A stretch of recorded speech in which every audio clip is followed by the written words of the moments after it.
Сайнцгаана уу? Та бүгдээ энэ гайхалтай өдрийн мэндийг хүргэе. Намайг Шатрхөө гэдэг.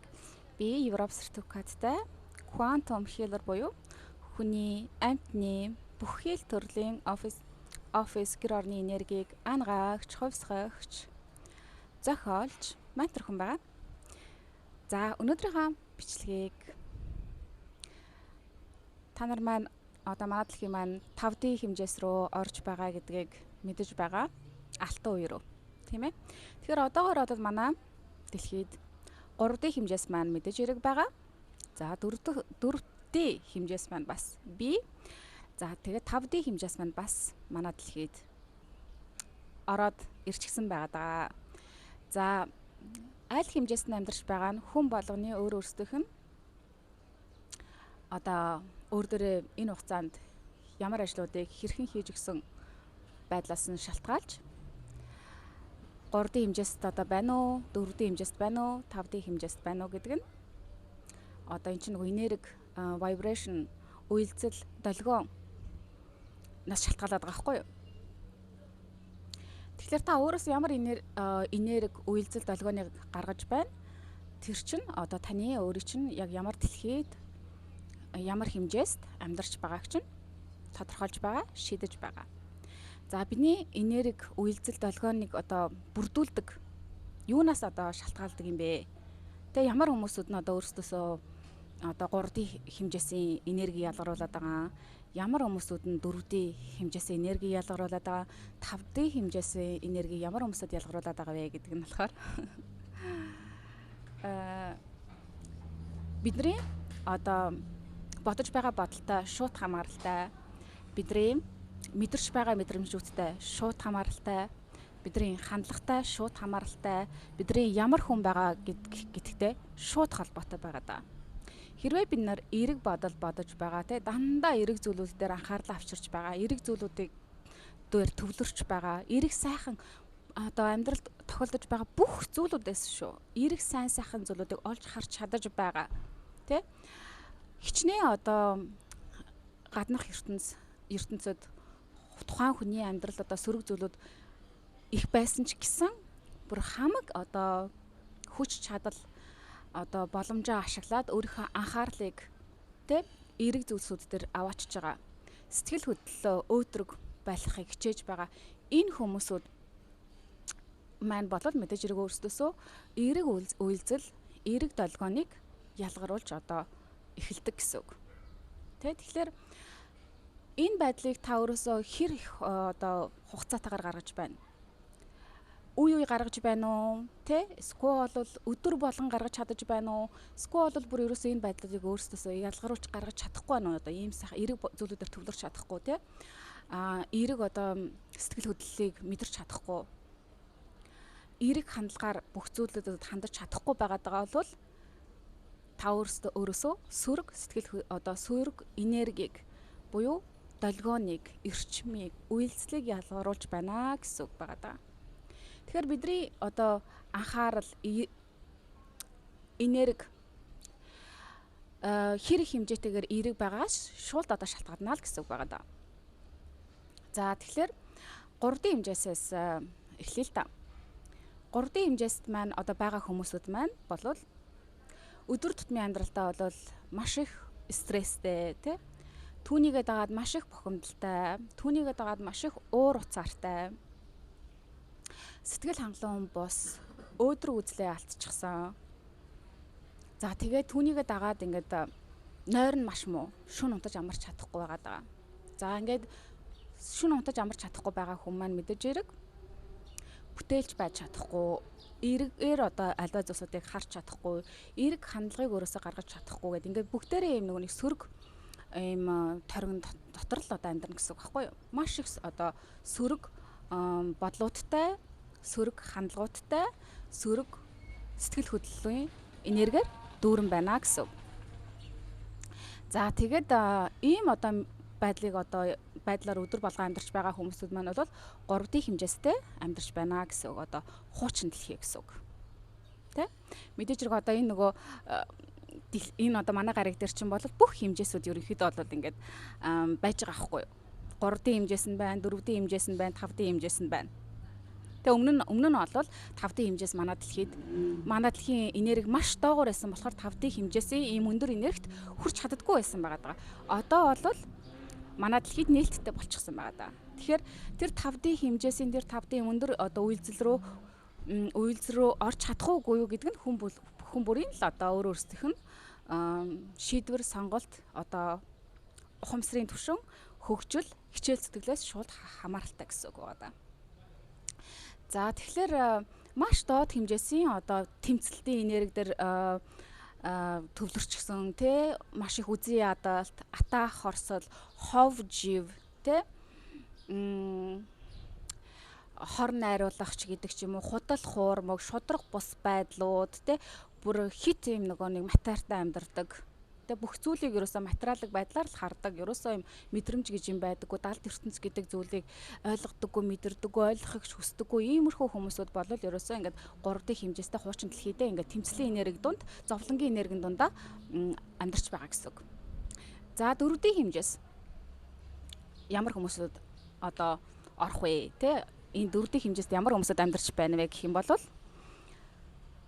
одоо хувь хүний хөгжлийн талаар судалдаг тий ухамсарын талаарх одоо энэ зүйлүүдийг бас судлаад нэг хаалт ойлгож эхэлж байгаа тий нэг хаалт бас бясалгал хийж эхлэх гээд байгаа ч юм уу тий за тэгээд нэг үе бас нэг тайвширлын энерги мэдэрчдэг ч юм уу за үе нэг юм одоо өөдрөг үзэл нь орж ирдэг ч юм уу тий амьдрал бас сайхан болно доо гэдэг нэг үзэл бодлоод үе орж ирдэг ч юм уу үе хаяа нэг өөрөөсөө зоригтой байдлыг гаргах гэдэг ч юм уу үе илүү юм нөгөө шудраг байдлын талаар талд зогсох хүсэл төрдөг ч юм уу тэгээд өөр дөр хийх ажлуудыг ингээ хийх гээд хичээгээд ингээ явж байгаа ингээд нэг юм одоо энэ доод энергиасаа гарах гэж явж байгаа гэсэн хүмүүсүүд гэсэн үг байхгүй юу одоо амьдралын утга учирыг ойлгох гээд ингээд асуултуудыг тавиад тэрнийхээ эрэл хайгуулд яваад тэгээ ингээд энэ бүх зүйлүүд гэдэг чинь энерги юм байна штэ бүх зүйлүүд одоо бидний нөгөө дотоод ертөнцөөс шууд хамааралтай байдаг юм байна. Бидний дотоод ертөнцийн дотоод амар амгалан бүтээж чадах юм бол гаднах ертөнц маань түүнийгээ дагаад бас амар амгалангаар дүүрд юм байна. Тэгээд ийм цэгцээ олж эхэлдэг юм байна гэдэг энэ байдлууд ингээд ойлгож эхэлж байгаа. Тэгээд нэг юм зөв байдал руугаа ингээд орж гараад ингээд тэр зам руугаа явж байгаа айцтайгаа тэмцэж байгаа ч юм уу айц дээр ажиллаж байгаа ч юм уу одоо ховж хөөцөлдөх туртлаа хүнийг муулах туртаа ч юм уу энэ зан чанартай олж аваад барьж аваад энийгээ одоо багасгаж байгаа ч юм уу ингээд иймэрхүү өөр дөр ажлуудыг хийж эхэлж байгаа иймэрхүү хүмүүсүүд маань болвол ингээд 4D хэмжээстэй явж байгаа гэсэн үг байна. За 5D хэмжээс ямар хүмүүсүүд одоо энэ 5D гэдэг нь алтан үе энэ гайхалтай үед одоо амьдарч байна вэ? Одоо өдөр ирэх тусам энэ одоо хэмжээс амьдарч байгаа хүмүүсүүдийн тоо ихсэж байгаа. Ягаад гэвэл сүүлийн маш олон жил өөр дээрээ энэ чухал ажлуудыг хийчихсэн, ойлгочихсон. Тэгээд өөр дээрээ маш юм одоо төвлөрөлтөөр хичээл зүтгэлтэйгээр бодлоо хянаж сурсан. Эерэг зүйлсүүд дээр анхаарал аваачиж байгаа. Дэлхийд даяар одоо янз бүрийн сөрөг зүйлсүүд болоод байгаа ч гэсэн дайнч бай, хямралч бай, одоо янз бүрийн хэцүү зүйлүүд өвчин зовлон гэх тоочод байл тэдгээр зүйлүүд бол дуусахгүй гэсэн. Тэдгээр зүйлүүд дээр анхаарал аваачих тусам тэдгээр зүйлүүд их болдог гэдэг айл дээр ойлгочихсон болохоор хичнээн гаднах ертөнцид өөр улс орнуудад бай, өөрийнх нь амьдарч байгаа нийгэм дээр хичнээн олон сөрөг зүйлүүд болж байгаа ч гэсэн өөрийнх нь бодол, өөрийнх нь сэтгэл хөдлөл ямар чухал вэ гэдгийг ойлгочихсон, ухамсарлчихсан байгаа болохоор зориудаар өөрийнхөө анхаарал, төвлөрөл, энерги, цаг хугацаагаа эерэг зүйлүүд дээр л аваачиж байгаа, хандуулж байгаа. Байнга эерэг зүйлсийн талаар боддог. Байнга юм гоё баяр жаргалтай, аз жаргалтай, хайрын энергиэр дүүрэн одоо маш их тайвширлын энергиэр ерөөсөө юундаж айж санааж зовж сандрахаа болчихсон бүр ерөөсөө. Ягаад гэвэл бүх зүйлсүүд болох ёстой болоод болох ёстой зүйлүүд болох ёстой цаг хугацаанд болж байгаа сөрөг зүйлсүүд ч тэр. Тийм болохоор ийм нөгөө итгэл үнэмшилтэй одоо бүр ингээм хамгаалагдсан мэдрэмжийг бүр ингээ 100% байнга мэдэрч байгаа. Ямар ч одоо ийм айж сандарсан энергийг одоо тийм мэдрэмж ерөөсөө байхгүй. Өөрөө зөв зам дээр явж байгаа гэдгийг мэдэж байгаа, зөв зүйлээ хийж байгаа гэдгийг мэдэж байгаа, зөв газараа байгаа гэдгийг мэдэж байгаа. Тэгээ өөрийнхөө амьдралыг өөрийнхөө дотоод мэдрэмжээрээ дамжуулан удирдах авч явдаг. Гаднаас гадна ертөнцийн одоо хин одоо тэр бизнес ч юм уу одоо тэр зүйлсүүд мод болж ийн гүүд тэрийг дагаж явдаг биш. Анхаарал нь гаднаас ингэж чиглүүлэг авч явдаг биш. Дотроосоо гадагшаа өөрийнхөө амьдралыг ингэж чиглүүлж удирдах авч явдаг ийм хүмүүсүүд байгаа даа. Мэдрэмжэн дээрээ үндэслэж өөрийнхөө амьдралыг бүтээдэг амьдралаа удирдах авч явдаг. Маш мэдрэмж өндөртэй. Маш ухамсар нь юм өндөр хэмжээс оччихсан тэлчихсэн. Өөрийнхөө энергийг маш сайн манаж хийдэг, зохицуулж чаддаг. Тэгээ тэр чинээрээ энерги нь маш өндөр хэмжээс оччихсан болохоор байнга одоо эрэг зүйлүүдийг өөрийнхөө амьдралдаа манифест хийж идэг. Маш хурдан одоо манифестуудыг хийж байгаа. Нэг зүйлийг бодлоо, бараг 5 минутын дараа байна уу, хэдхэн цагийн дараа байна уу, хэдхэн өдрийн дотор нөгөө зүйлүүд нь амьдралд нь орж ирэх жишээ нэ.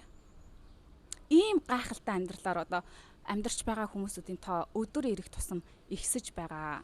Та тэрний нэг болохыг хүсэж байна уу? Хүсэж байгаа бол өөрийнхөө гайхалтай аяллыг өргөжлүүлээрэ, өөрийгөө улам илүү сайн хөгжүүлээрэ, тэ энэ тайван байдлыг, аз жаргалын энергийг, хайрын энергийг инээд ханаадаар юм цалгах, тэ юм хинээс ч одоо айж ичсэн намайг тэр хүн юугаа бодчих бол би ингэж хэлж болох болоо болохгүй болоо гэсэн нэг юм хайрцагын дотор амьдардаг биш. Зүгээр л өөрөө чөлөөтэй байх хэрэгтэй. Тэгээд тэр ийм байдалтай хүн одоо яг нөгөө өөрийнхөө автоматик байдлаараа өөр байгаа тахилангууд угаасаа өөрийнх нь энергийг таарахгүй байгаа, өөрийг нь одоо шүүмжилдэг, тэ дүгндэг ийм хэцүү хүмүүсүүдээс угаасаа зай бариад эхэлдэг хүмүүсүүд угаасаа. Би яах гэж одоо тэ би хинтэж муу юм хийгээгүй өөрөө байна. Тэ өмсөй гэсэн юм өмсөд явж гин, эдий гэсэн юм айдад явж гин, хиндэж муу санахгүй хэрнээсээ би тэ аз жаргалтай байна, тоглоом шоглоом хийгээд ингээд гоё байна. Энэ байдлыг мань ойлгож чадахгүй байгаа бол тэ ийм хүмүүсүүд надад миний амьдрал хэрэггүй. Харин ч бүр над шиг ийм адилхан ухамсартай энэ байдлуудыг ойлгочихсон. Бид нар чинь амьдрал зовлох гэж би бинтэг үзэлцэх гэж одоо давшилцаж, дайралцаж, дайндах гэж ирээгүй. Харин ч бид нар нийгдэж, нийлж гой зүйлүүдийг ингэж хийж бүтээлч байдлаас сэргээх энэ дотоод хүчээ нээх гээд энэ зүйлүүдээ ойлгочихсон ийм хүмүүсүүдтэй би уулзрахыг хүсэж байна. Ийм хүмүүсүүдээр би хүрээлүүлэхийг хүсэж байна гэд энэ шийдвэрээ гаргаад ийм зүйлүүдийн талаар энэ замаар яваад эхлэнгүүт угаасаа хүн ийм хүмүүсүүдтэйгээ уулзраад хэлдэг. Одоо ингээд Soul Family-га олж бүтээж эхлэн гэсэн үг байхгүй юу? Бид нар чи одоо махан бие маань бол ингээд тэ эцэг ихэ төрөө одоо сонгоод төрчихсөн энэ одоо улс орнуудад тэ хүн ингээд өөр дөрөө ухамсар маань тэлээд ирэх тусам өөр дөрөө хийх ажлуудаа хийгээд ирэх тусам өөрийнхөө одоо сүнсний зорилгоо ойлгоод ирэх тусам хүн хаа байх ёстой вэ гэдгийг дотроос нь угаасаа дээд би ингээ хилээд чиглүүлээд явцдаг. За би тэр оронд амьдрах хэрэгтэй юм байна. Тэр зүйлийг сурах хэрэгтэй юм байна. Тэр зүйлийг хийж бүтээх хэрэгтэй юм байна. Ийм хүмүүстэй уулзрах хэрэгтэй юм байна. Ийм хүмүүсээр би хүрээлүүлэх хэрэгтэй юм байна гэдгийг ингээ бидний дээд би бидэнд ингээ хилээд бидний ингээ чиглүүлээд аваа явдаг болохоор үнэхээр амьдрал маань бол ингээ зовлон биш. Бүр ингээ маш амархан гоё болоод эхэлдэг байгаа даа. Бид нар чинь энд чинь те мэдээж хэрэг амьдралын одоо эхний 20 30 жил заримдаа 40 жил маш хэцүү байна те. Яагаад хэцүү байдаг вэ гэхээр бид нар энд нөгөө үзэх ёстой зүйлүүдээ үзэж, туулах ёстой зүйлээ туулж, ойлгох ёстой зүйлүүдээ ойлгож авах гэж төрсөн болохоор бид нар чинь байнгын төрсөн цагаас хойш ингээд бөмбөрөөд яваад байна гэсэн үг биш аахгүй юу? Бид нар чинь энд чинь эхлээд төрөөд ойлгох ёстой зүйлүүдээ ойлгохын тулд хүнд туршлагуудыг аавна. Тэгээ тэр туршлагуудаа авсныхаа дараа ухаарлыг аавна гэсэн үг. Ухаарлаа авсныхаа дараа за амьдрал гэдэг чинь ийм зүйл байдаг юм байна. Тэгээд би чинь бол ганцхан энэ махан бие биш, би чинь болж ихэнх миний дээд бие буюу сүнс маань юм байна. Тэгээд сүнс маань энд ирэхдээ ямар нэгэн зорилготой ирсэн байдаг юм байна. Тэгээ би тэр зорилгоо одоо ажил хэрэг болгож тэрнийхээ хойноос явж байж одоо дотор даамар амгалан болон аз жаргалтай тэг ингээд бүхий л зүйлүүдээр хангалуун амьдралд хүрэх боломжтой байд юм байна гэдэг хүн ухамсарлаад эхлэсний дараа тэрнийхээ хойноос явж тэрнийхээ амьдралдаа бүтээж эхэлнэ гэсэн үг байна. 5D хэмжээст ороод ч юм уу бясалгал хийгээд ингээд яхахлаар бүх юмуд өөрсдөө бүтэн гэж байхгүй шүү дээ. Бид нөр өөрсдөө тэдрийг бүтээдэг байгаа. Тэр ажлуудыг бид нар өөрсдөө эхлээд өөр дээр ажиллаа гэдэг хүн шиг хүн болоо зөв шудраг хүн болчоод дараа нь бид нар өөрсдийнхөө навьяас чадваруудаа ашиглаж байж гайхалтай сайхан зүйлүүдийг хийж бүтээж байж юмны ард гарна. Тэр чинээгээрээ биднэрт ирэх ёстой тэр нэр хүнд ч юм уу, олонний танил байдал ч юм уу, эд баялаг ч юм уу, тэ эрүүл мэнд ч юм уу, гайхалтай хайр ч юм уу, тэ ингээд бүхий л одоо хэрэгтэй зүйлүүд маань ингээд сүултээ ингээд бидрийг дагаад ирдэг байгаа даа. Тийм болохоор та нар манаас бодож байж магадгүй энэ 3D хэмжээс гэж яриад ахын 4D хэмжээс гэж яриад ахын 5D хэмжээс гэж яриад ахын. Тэгээ одоо би яг алинд нь яваад байгаа юм болоо гэж одоо бодож исэн хүмүүсүүд байгаа бол бас энэ бичлэгээрээ та нарын эргэлзээ болоод ойлгохгүй байсан зүйлүүд чинь бас бага ч гэсэн тайлж өгөхийг хичээлээ. Тэгээ та нарт маань хэрэг бас асуулт байх юм бол над руу комент хэсэгтэр бичээд асууж болно шүү. Бичлэг маань таалагдсан бол цааш нь өөр хэрэгтэй хүмүүсүүдэд шеэр хийгээрэй. Тэгээс удахгүй миний зохион байгуулдаг 4 сарын 25-нд Монголын цагаар 20 цагт бид бол нэг гэдэг бясалгалын курс маань эхлэх гэж байгаа.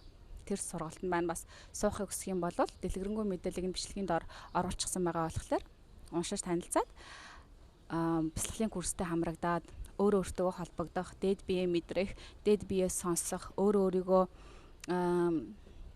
холбоогоо сайжруулах, өөрөөр хийх ажлуудаа хийх зэрэгтэй энэ одоо ажлуудыг мэдхийг хүсэж байгаа бол энэ бясалгалын курст маань бас хамрагдаарай.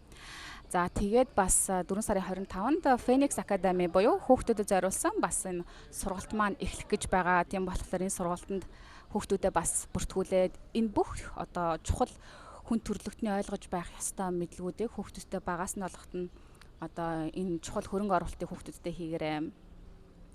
За тэгээд 4 сарын 28-нд 19 цагт бид бол бурханлаг оршихуй гэдэг одоо сургалт маань эхлэн бясалгалтаа хамрагдаж өгсөн. Энэ бүх мэдлгүүдийг олж авахаас гадна бас бясалгалаар өөрсдөө бодлыг одоо тавшруулах, дотоод дуу хоолойгоо илүү их мэдэрч сурах зэрэг энэ одоо зүйлсүүдэд суралцах энэ одоо курс маань утгагүй эхлэх гэж байгаа. За тэгээд мэдээж хэрэг одоо энэ харж байгаачлан миний 4 жилийн өмнө бичиж гаргасан одоо хагас транс орж би номнуудаар нь бол бичдэг.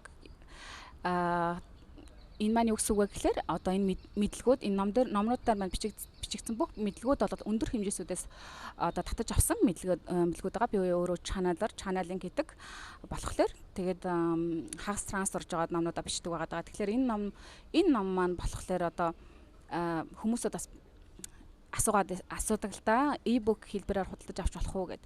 Тэгээ би одоо e-book-аар гаргасан байгаа. Та нар маань бас энэ номыг англи хэл дээр авч уншиж дотоод амар амгалан яаж болох вэ гэдэг талаарх мэдлэгийг олж авахыг хүсэх юм бол бас энэ номыг маань онлайн хэлбэрээр худалдаж авах боломжтой шүү.